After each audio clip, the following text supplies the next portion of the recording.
എല്ലാവർക്കും നമസ്കാരം. ഇന്ന് നമുക്ക് വളരെ ഈസി ആയിട്ടുള്ള ഒരു ഈവനിങ് സ്നാക്കിൻ്റെ റെസിപ്പി നോക്കാം.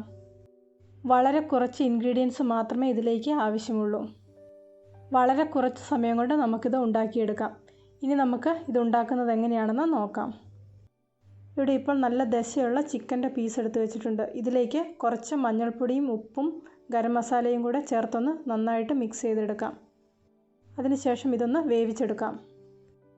ഇതൊരു കുക്കറിലാണ് വേവിച്ചെടുത്തത്. ഇതുപോലെ വേവിച്ചെടുക്കുമ്പോൾ ഒട്ടും വെള്ളം ചേർത്ത് കൊടുക്കേണ്ട ആവശ്യമില്ല.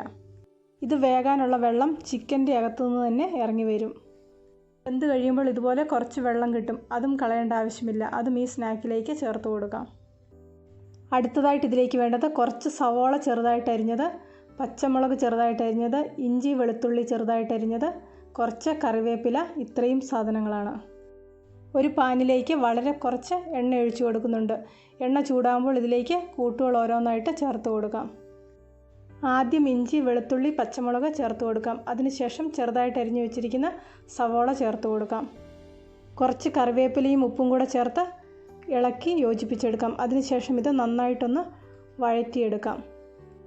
കട്ട്ലേറ്റിനൊക്കെ വേണ്ട ആ പാകത്തിലാണ് വഴറ്റിയെടുക്കുന്നത്. അതിനുശേഷം ഇതിലേക്ക് പൊടികൾ ഓരോന്നായിട്ട് ചേർത്ത് കൊടുക്കാം. കുറച്ച് മല്ലിപ്പൊടി, മുളക് പൊടി, മഞ്ഞൾപ്പൊടി, ഗരം മസാല, ഇത്രയും പൊടികളാണ് ഇതിലേക്ക് ചേർത്ത് കൊടുക്കുന്നത്. ഓരോരുത്തരുടെയും ഇഷ്ടത്തിനനുസരിച്ച് പൊടികളുടെ അളവ് അങ്ങോട്ടോ ഇങ്ങോട്ടോ മാറ്റാം. ഞാനിവിടെ വളരെ കുറച്ച് മസാലയെ ഉപയോഗിക്കുന്നുള്ളൂ.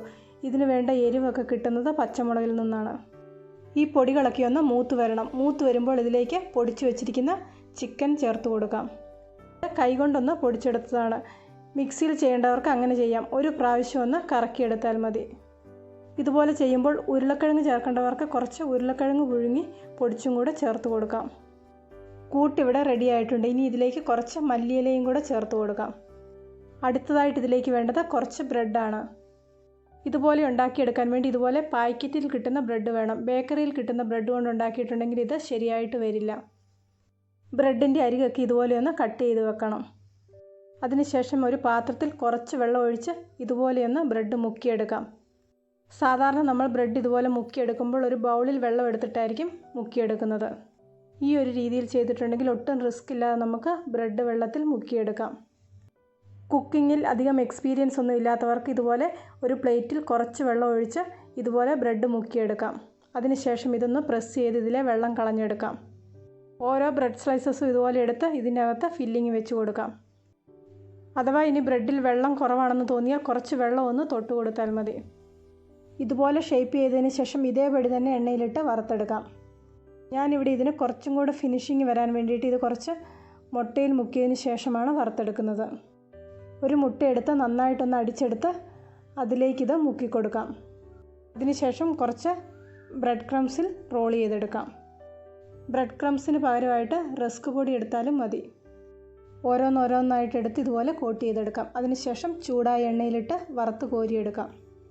എണ്ണ നന്നായിട്ട് ചൂടായതിന് ശേഷം ഇത് ഇട്ട് കൊടുക്കാം. അതിനുശേഷം ഒന്ന് തീ കുറച്ചിട്ട് കൊടുക്കാം. എല്ലാവർക്കും ഇഷ്ടപ്പെടുന്ന ഈസി ആയിട്ടുള്ള ഒരു ബ്രെഡ് ബോളിൻ്റെ റെസിപ്പിയാണ്. എല്ലാവരും ഒരു പ്രാവശ്യം ഇതുപോലെയൊന്ന് ചെയ്തു നോക്കുക. തീർച്ചയായിട്ടും നിങ്ങൾക്കിതിൻ്റെ ടേസ്റ്റ് ഇഷ്ടപ്പെടും.